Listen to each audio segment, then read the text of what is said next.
Hey, what's up everybody? It's Izzy from PowerliftingToWin.com, and as you'll recall in the last video we talked about the foundational principles of powerlifting programs. One, we talked about specificity. You have to do heavy squats, benches, and deadlifts. Two, we talked about the overload principle. You have to do more than you've done before to keep making progress. Three, we talked about fatigue management. You have to time your workloads and your recovery periods in order to make progress. And four, we talked about individual differences. Your training needs to be individualized to your particular needs. Without any of these core foundational principles in place, your training, by definition, is going to be suboptimal for powerlifting.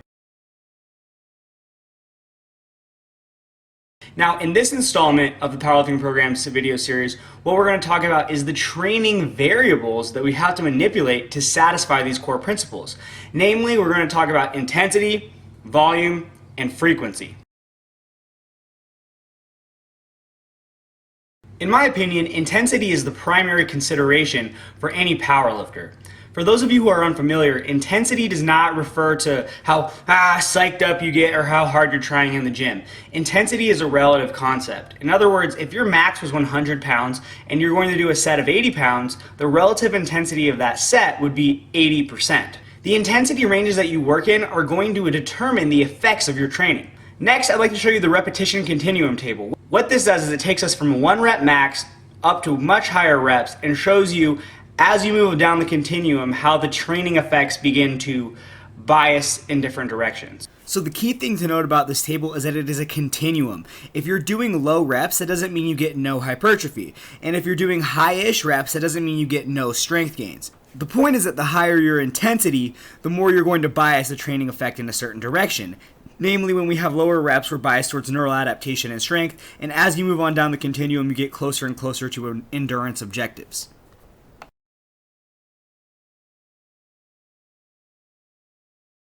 So as you can see from the repetition continuum table, when we're working with really heavy weights in the 90% and above range, which typically means 1 rep, 2 rep, or 3 rep sets, the training effect that we're going to get is going to be primarily neural in nature. Your nervous system is going to recruit more overall muscle fibers to help you lift more weight. Additionally, that recruitment is going to be more coordinated, which is also going to result in further performance gain. It's important to keep in mind that a large component of any 1 rep max is going to be neural in nature. So while you can get very strong doing a program that features nothing but high reps, you're going to be inefficient in that 90% plus range. What I mean by inefficiency is that your 10 rep max, for example, won't translate to the 1 rep max that you would typically expect from somebody who also trains in the heavier weight ranges. For example, there are tons of bodybuilders that can actually beat powerlifters in high rep sets, but when it comes to the 1 rep maxes, they're nowhere near them.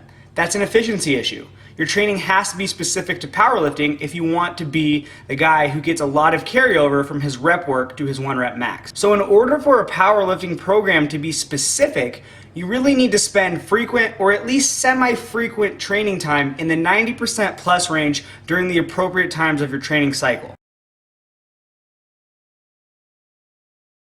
As we move down the repetition continuum that I showed earlier, the training effect slowly biases from neural efficiency to muscular hypertrophy and then on down to muscular endurance. Now this is primarily due to the fact that at really heavy weights, the limiting factor is going to be force production. As you move more and more towards endurance, the limiting factors start to become metabolic fatigue, such as ATP depletion, lactic acid buildup, and a variety of other endurance factors that aren't necessarily relevant to powerlifting. Now, powerlifters have a need to train in relatively lower intensity ranges as well, though probably no lower than about 75% with few exceptions. Building more muscle is a necessary component of continued, consistent progress in powerlifting. There's only so much technical improvement you can make. There's only so many gains to be made through just neural efficiency.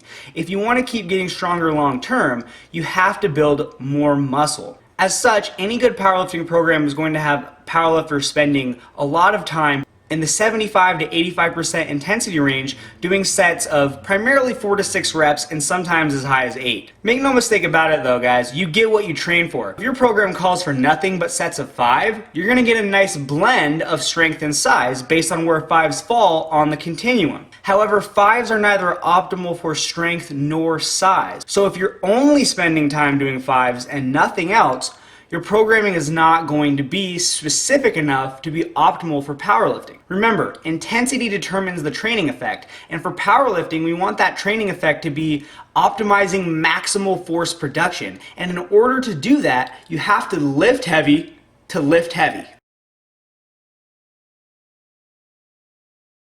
To borrow from Mike to share, if intensity determines training effect, then volume determines the magnitude of that effect.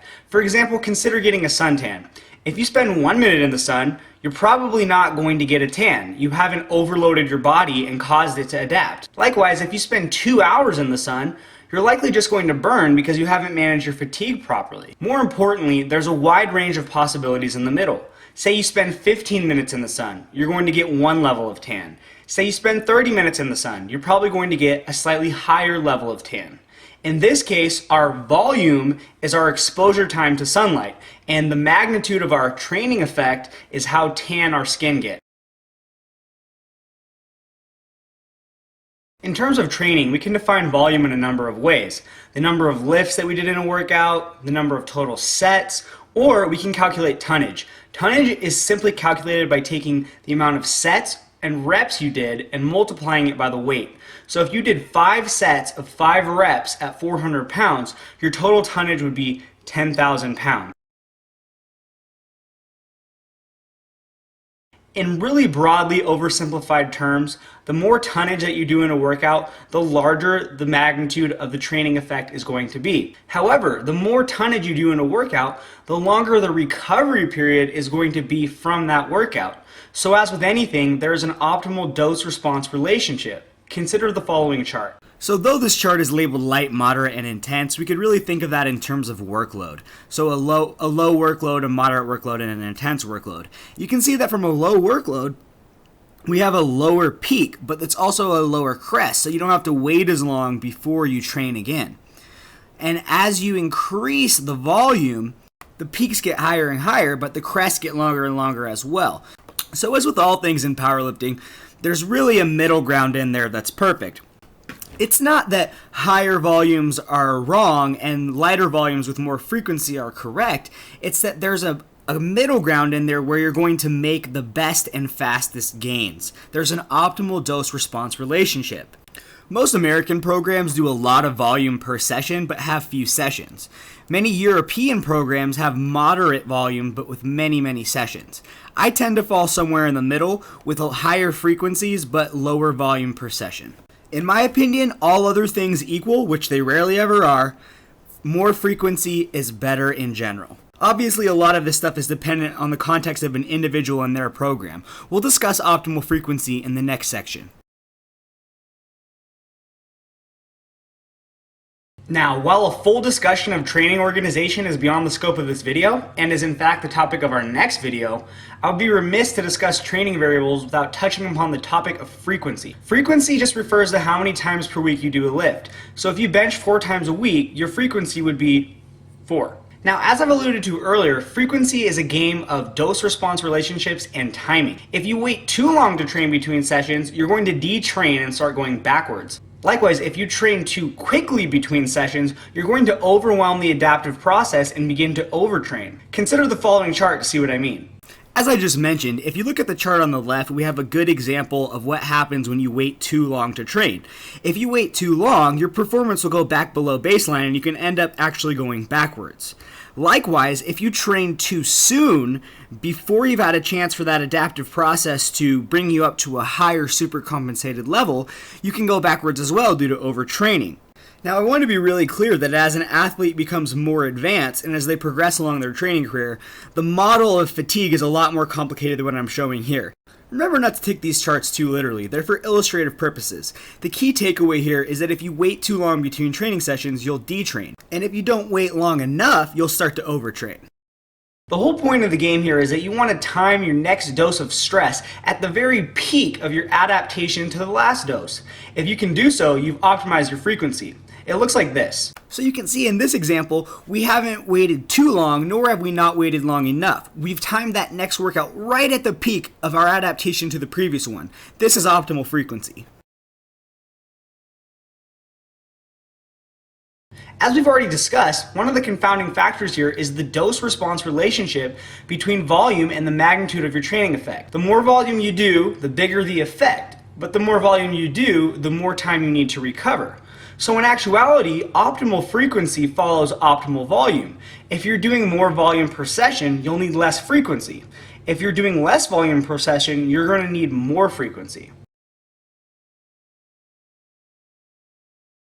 Now I can already hear you asking, well, how does one optimize the volume dose then? Consider the suntan analogy one more time.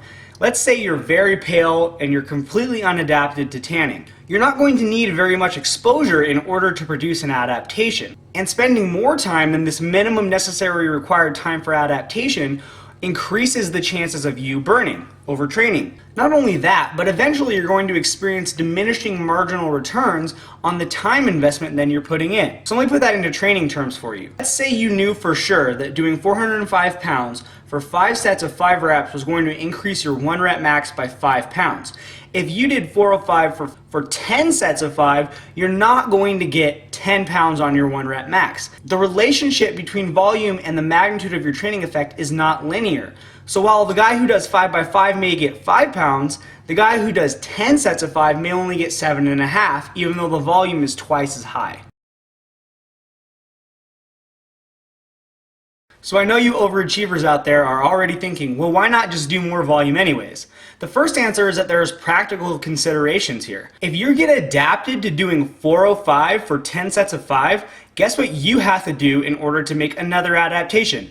Even more volume. Most of us are not professional athletes. At some point, you're going to run out of the time, energy, and willingness to train. Unless you have 6 to 8 hours a day to dedicate to lifting, you can't just keep pushing the volume up mindlessly. The second consideration is that you're actually short-circuiting your long-term potential. For example, the guy who works up to 405 for 10 sets of 5 slowly is going to experience many 5-pound jumps, rather than just one 7.5-pound boost. So while the guy who jumps to a high volume program may initially surpass you, by working it up slowly, by the time you get to the same level of volume that he's at, you're going to be much more adapted. You're going to be stronger. To make it plain, again, why would you want to get one 7.5-pound jump when you could get multiple 5-pound jumps? So to bring this discussion back to a head, frequency is determined by total volume and your recovery time from that volume. If you're at the point in your training where you can do enough in a single session to produce an adaptation, you might train something like twice a week. However, eventually you're going to reach a point where your workload required to produce an adaptation is so large that you need to split up your training session. As an athlete advances along his training career, he constantly has to push the volume higher and higher in order to continue to make progress. So practicality is our guide here. If you're in the gym for 4 hours for a single training session, it's probably time to increase frequency. The key takeaway from this discussion on frequency is that you want to time your doses of stress relative to your recovery periods. The goal is to hit your body with that next dose of stress just as it's peaking from the last dose that you gave it. Moving forward, in the next installment of the series, I'm going to be talking about training organization. Primarily, the focus is going to be periodization. We'll look at when certain kinds of periodizations are useful and when they aren't. I know I said this last time, but after this next piece, we'll finally have the tools in place to begin analyzing some of the popular programs like 531, Westside, Shaco, etc. If you guys found this content interesting, informative, and entertaining, please like, share, and send it out into interwebs for me. Subscribe if you haven't already. And don't forget to check out PowerliftingToWin.com for more great powerlifting information. Have a nice day.